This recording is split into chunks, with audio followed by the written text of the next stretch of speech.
the three-step marketing formula that unlocks your first $1 million. That's this week on An Intentional Business Life.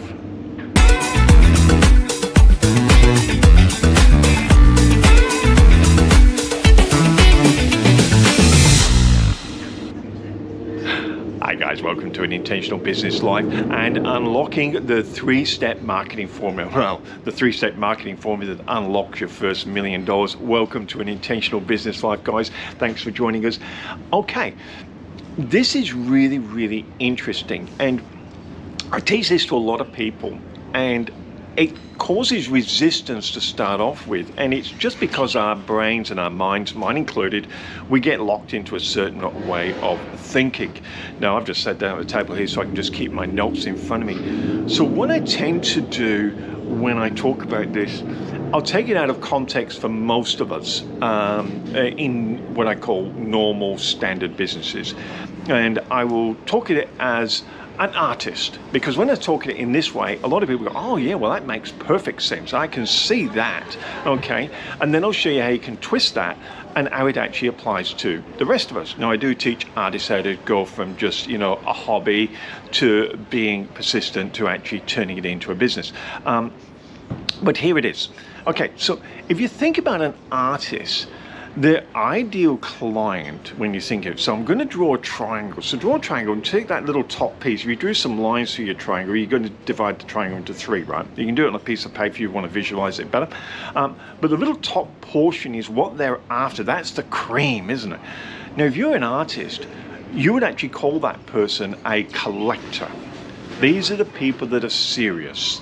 These are the people that are very serious. They pay a lot of money for art. They got good disposable income. And when I talk this way, people go, yeah, well, I get that. Obviously, you know, that's for an artist will do that. And from there, the next level down, which is interesting, is what they call moderate people. These are people that might go to the odd art fair, the art exhibition, or got invited by a friend. They like paintings or sculptures, whatever. They're not serious collectors, but they do like to buy pieces that really appeal to them. And they call these people moderate collectors. So they're not the serious collectors, they're the moderate collectors. They're hoping that with a bit of passion, a little bit of building, you can turn them into a serious collector. And when I say that, people go, oh yeah, I can visualize that. I can imagine the people that might get invited to an art exhibition or wander through a gallery and just, oh, there's a nice piece, that really appeals to me. And you get them.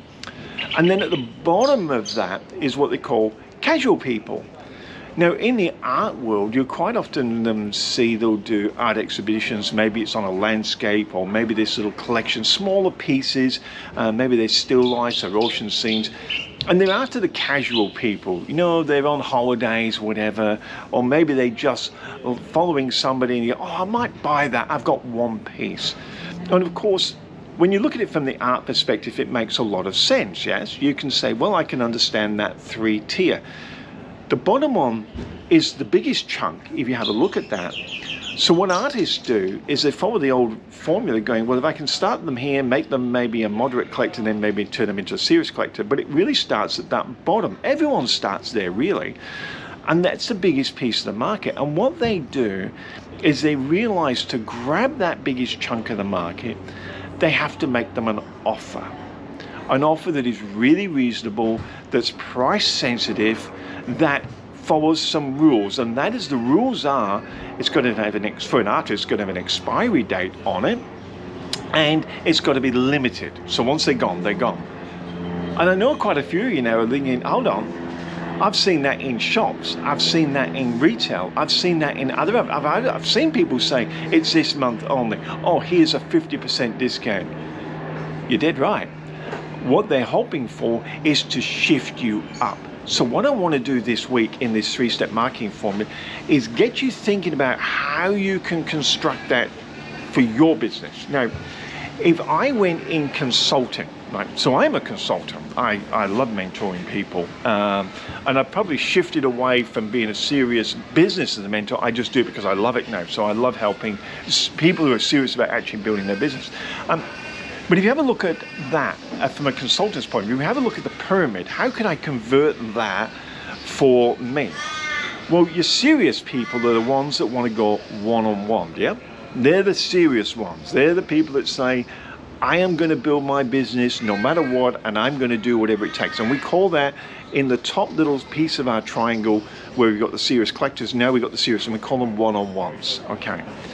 Now you've got the moderate people, the people that want to get in, you know, they want to build their business. They may not have the money, you know, or convinced yet that they should go one-on-one because they haven't experienced it, and that's perfectly fine. And you see in consulting, that's why we have groups. People feel a little bit more secure in groups, and hey, groups work fantastic for people, by the way. When you're in groups, it is really a powerful thing, and I think you should be in groups. Unless you get to your first million and you're going above, groups is really where you should be involved with, because then you get to use other people's momentum and build it on your own. But that's a different subject. But you can see now, one-on-one, are we paying the higher dollars? The moderates are paying slightly less dollars because they're in a group now, so they're saving money.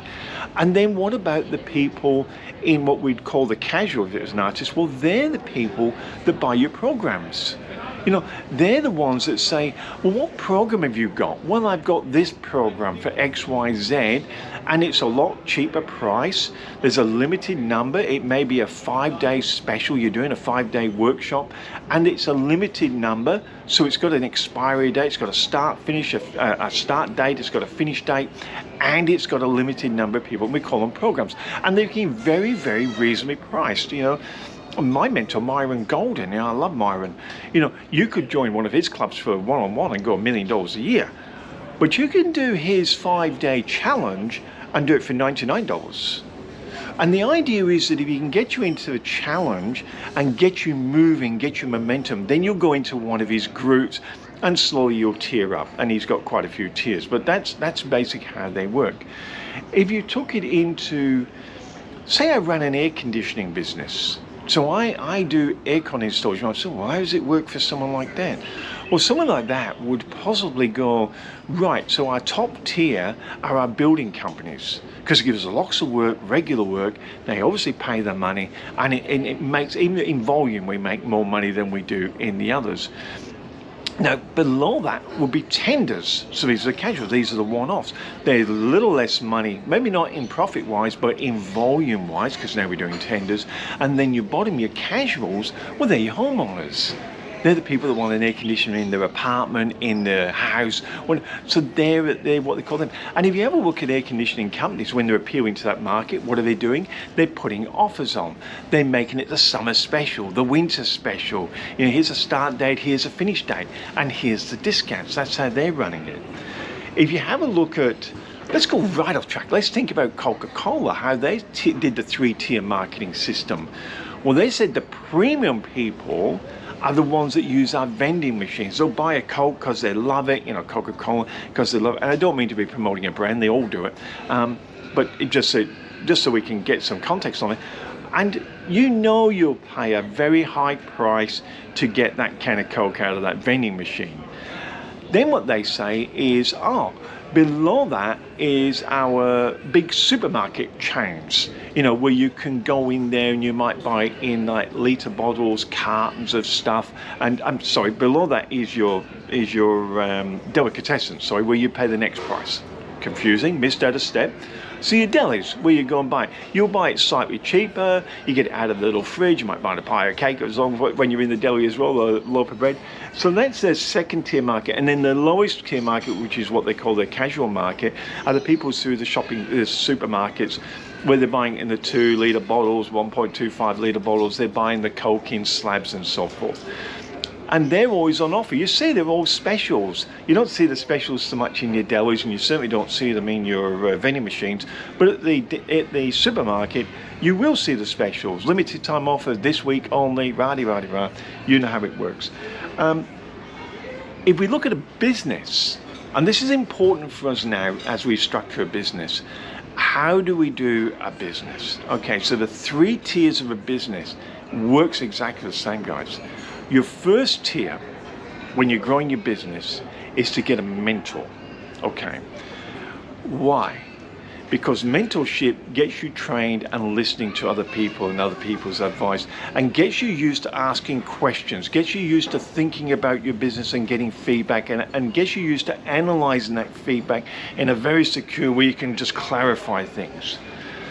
Past that, the next level up on the triangle is where we have what we call an advisory board.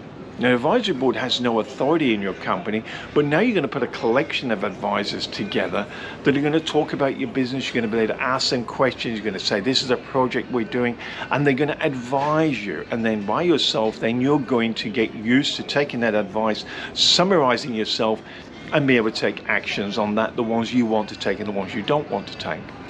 And of course, then your top level there is your board. That's when we list your company.